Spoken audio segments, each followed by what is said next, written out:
안녕하세요. 함께 걷자 부자의 길의 권프로입니다. 여러분, 월급 200만원으로도 1억을 모을 수 있는 방법이 있다면 도전해 보시겠습니까? 오늘은 월급 200만원으로도 꾸준히 돈을 모을 수 있는 방법, 누구보다 빠르게 1억에 도달하는 방법에 대해 이야기를 나눠볼까 합니다. 사소한 습관이 인생을 바꾼다라는 말처럼 여러분께서 하루빨리 경제적 자유를 누릴 수 있는 팁들을 알려드리겠습니다. 당연한 것 같으면서도 생각보다 어려운 실천들이니 잘 들어보시고 하나둘씩 실천해 보시기 바랍니다. 먼저 SNS를 멀리 하라입니다. 사실 돈을 버는 것보다도 우선시해야 할 것은 바로 과소비를 막는 것인데요. 물론 SNS에 순기능도 많지만 그만큼 역기능도 상당합니다. 유명한 축구 감독이죠. 퍼거슨 감독님의 일침이 생각나네요. SNS는 인생의 낭비다. 그만큼 생각보다 많은 사람들이 인스타그램을 비롯한 SNS에 실속 없는 과시용 소비를 많이 한다는 것인데요. 다른 사람이 SNS에 올린 값비싸고 좋은 걸 보면 누구나 사고 싶어지고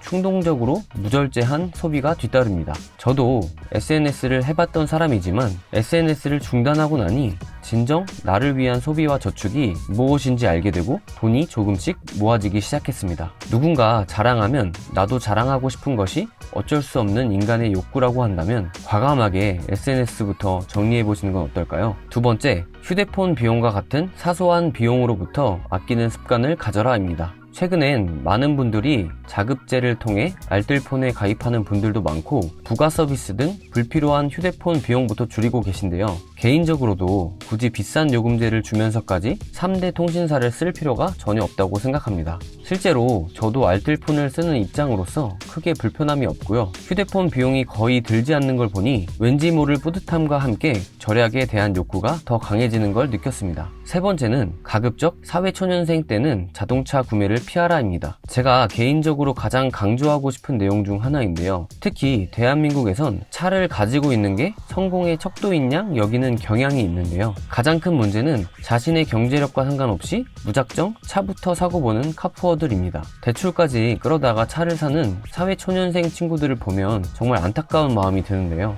출퇴근 시간에 차도 막히고 요즘 고유가라 기름값도 만만치 않은 데다가 차 할부값까지 매달 내다 보면 목돈을 모으기가 어렵다는 점, 차라리 운동도 할 겸 대중교통을 이용하시고 기름값 또한 절약해보는 건 어떨까요? 네 번째는 명품을 사지 마라입니다. 아까 언급했던 SNS 허세와 관련이 있는 내용인데요. 여러분, 명품이 결국 나를 대변하는 것이 아닙니다. 자신의 실력과 내면을 가꾸는 자가 명품인 것이지 내가 명품을 많이 가지고 있다고 해서 그 명품이 나를 대신해 줄 수는 없으니까요. 또한 한번 명품을 사게 되면 그것과 맞는 일종의 품위 유지비가 들기 마련이기 때문에 기하급수적으로 소비가 늘어날 확률이 높아집니다. 나도 모르게 허세가 더 들어가 소비하는 경향이 분명 존재하는 것이죠.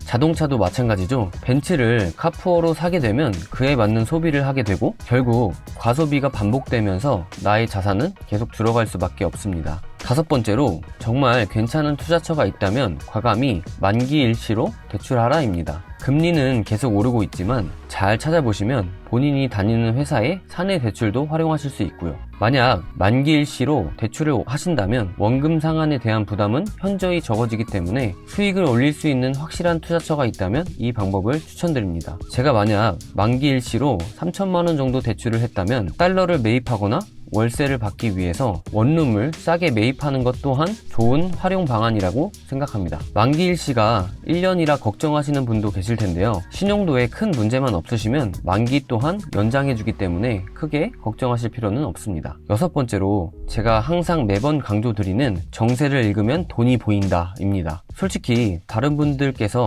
돈을 잃는 타이밍을 유심히 보다 보면 대부분 남의 말을 듣고 투자하신 경우가 상당한데요. 주식이 불장이면 그쪽으로 우르르 가고 비트코인이 떡상이면 또 우르르 가고 부동산이 오른다고 하면 또 우르르 가는 바로 그 습관, 가장 안 좋은 습관이고요. 되려 제가 15년째 하고 있는 습관은 바로 뉴스 스크랩입니다. 남의 말 따라 몰려갈 시간에 뉴스를 스크랩하며 국내외 경제 정세를 읽는 거죠. 정세를 읽으면 돈을 잃고 싶어도 잃을 수가 없습니다. 왜냐하면 시대는 거짓말하지 않기 때문인데요. 한마디로 정세를 못 읽으면 남의 말에 좌지우지 될 수밖에 없고 각종 장난질과 논간에 속절없이 당할 수밖에 없습니다. 마지막으로 부자를 따라하라입니다. 부자의 습관을 따라하라, 부자의 생각을 읽으라 라고 얘기하는 수많은 책들이 있는데요. 결국 그 책들이 말하고자 하는 바는 그들이 부자가 된 방법을 보고 같은 생각과 같은 시선으로 세상을 바라보라는 것이죠. 부자 주위에 계셔야 나도 부자가 될 확률이 더욱 높아지게 되는 것입니다. 아니 그러면 당장 슈퍼카라도 사서 부자랑 어울리라는 건가? 이렇게 생각을 하실지도 모르겠습니다. 하지만 더 편하고 쉬운 방법이 있죠. 저희 팀이 바로 그 부자의 길을 걷고 있지 않습니까?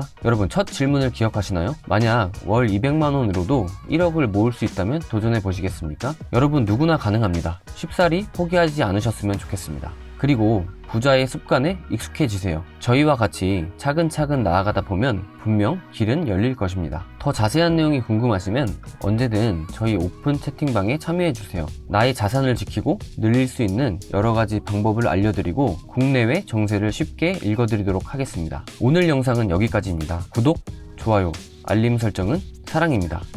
다음 영상에선 더욱 유익한 이야기로 찾아뵙겠습니다. 끝까지 시청해주셔서 감사합니다.